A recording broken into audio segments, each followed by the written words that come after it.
Right now at 6, bitter cold and no power. It's not good when it gets to the third or fourth day. How some are getting creative to safely stay warm without leaving their homes. Plus, oh my God, oh my God, oh my God, oh my God! And they just keep coming.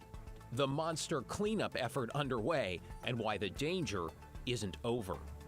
And we shouldn't be deceived into thinking that the roads are all safe. Why officials are urging everyone to once again stay off the roads.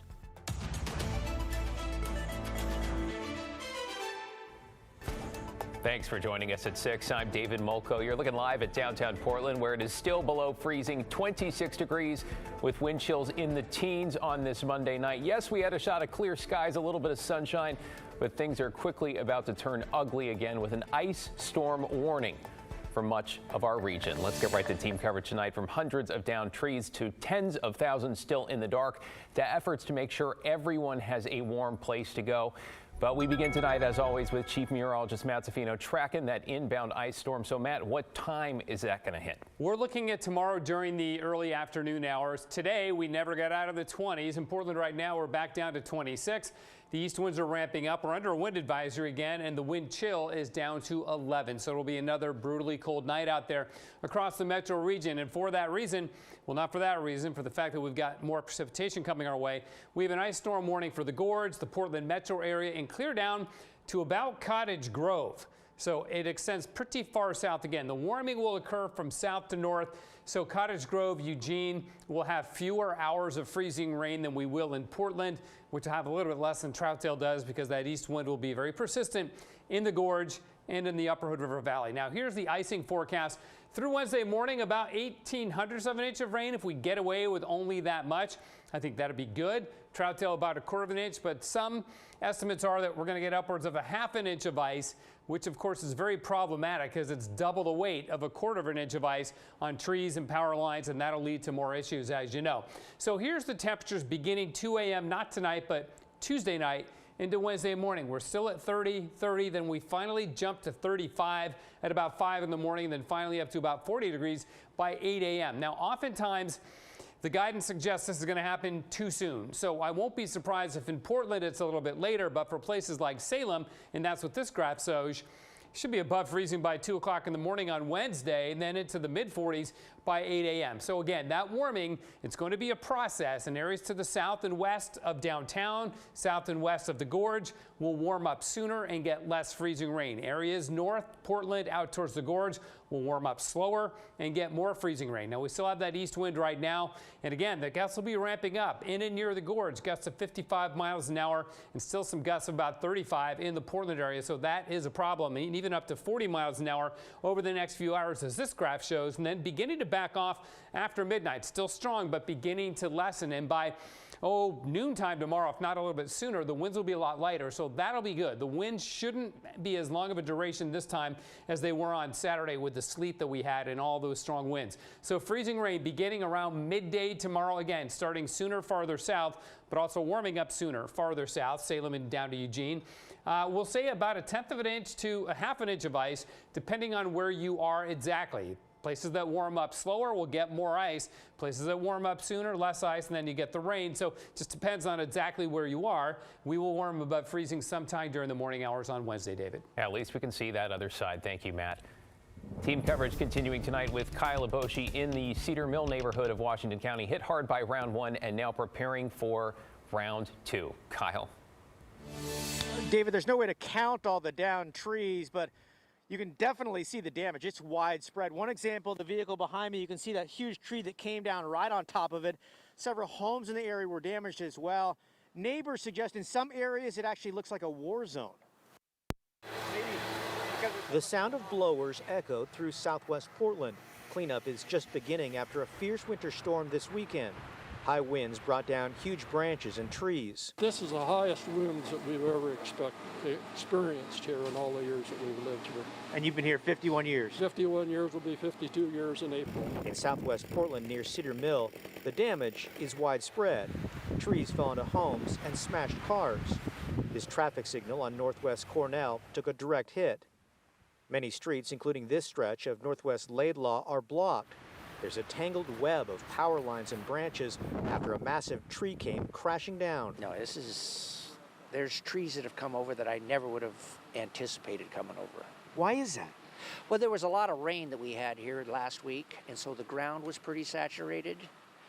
And then this big wind came through, and they start moving, and there's nothing to hold them. Tree removal companies are swamped with requests and admit there's no timeline for cleanup. What's the outlook?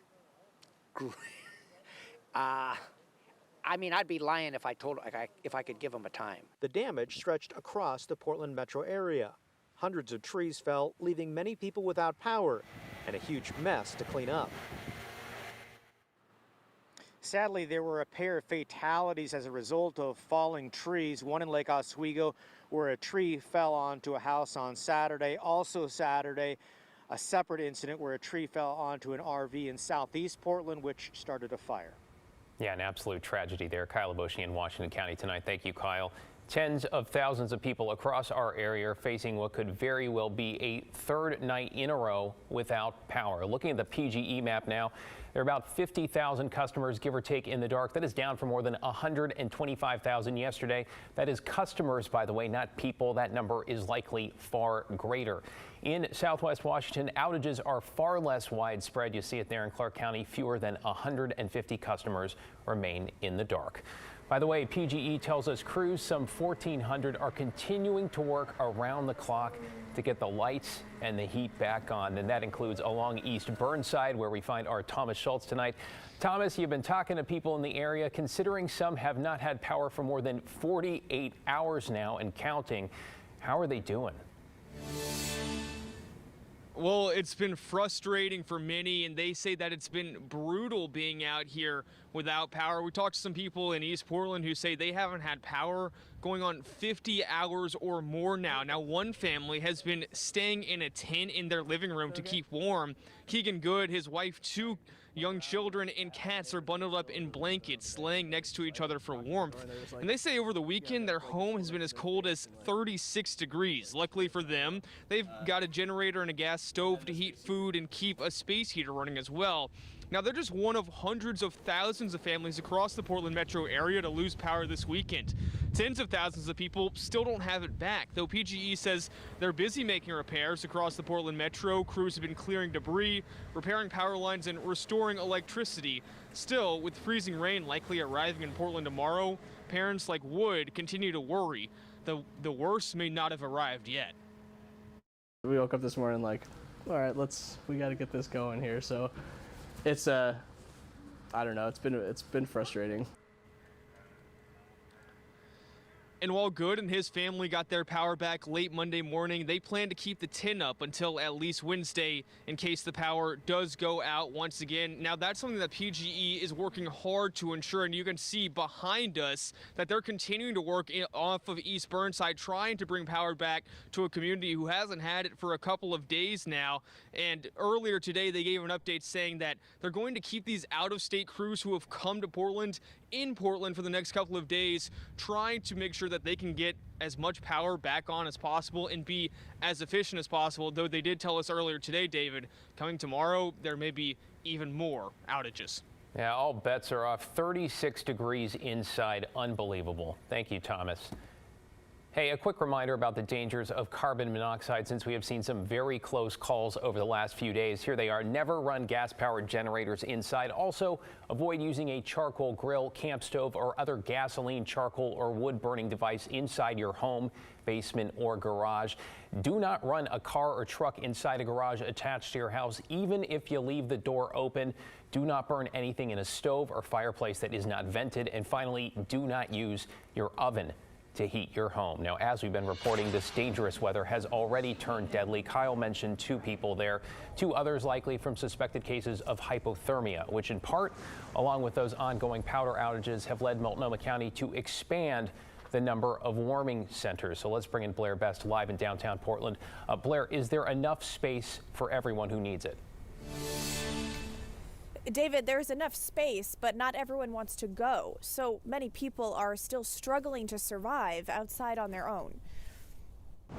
This is just makeshift in here. Scraps of old shipping containers. This is just some supplies I find in the dumpsters around here. Is what Niles uses to escape the cold. Just a little pallet burning. It's very difficult. It's very difficult, especially with the wind going in the evenings. It's pretty brutal.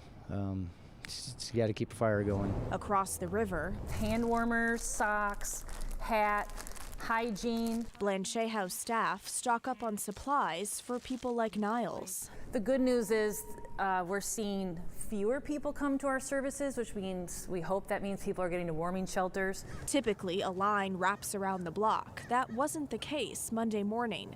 Blanchet House has helped dozens find a safe place to wait out the weather.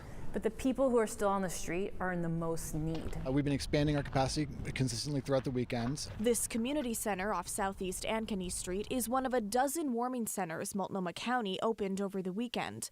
Here's a look at the full list. Our goal here is really just a life-saving spot for people to get out of, life-threatening cold. Like this 80-year-old woman and her 2 dogs that Portland police escorted into the shelter Monday morning. She had no power and hadn't had power for a few days. She was basically just piled under a mountain of blankets on her bed. So we checked around with the county resources and we were able to get her into this spot here. And as people keep fighting to make it through the day, Just trying to get shelter and stay warm. a freezing rainstorm looms ahead. We're really worried about the cold coming tomorrow. What can you do? You just got to take shelter and muscle through it, I guess. All right, so that homeless man, he did make it to the warming center later on that day, but he tells us he goes back to his site at night for fear of his things being stolen while he's away. Now, many homeless people feel that way. They feel stuck and they're angry. But those who want to go to the warming centers, they're not turning anyone away. And a reminder, TriMet is offering free transportation to and from those centers. And in order for Multnomah County to keep these warming centers open, they desperately need more volunteers. So they encourage anyone who's able to try and help out. David. Thanks, Blair. We appreciate you and the team sticking it out in the cold to bring us that update. Thank you.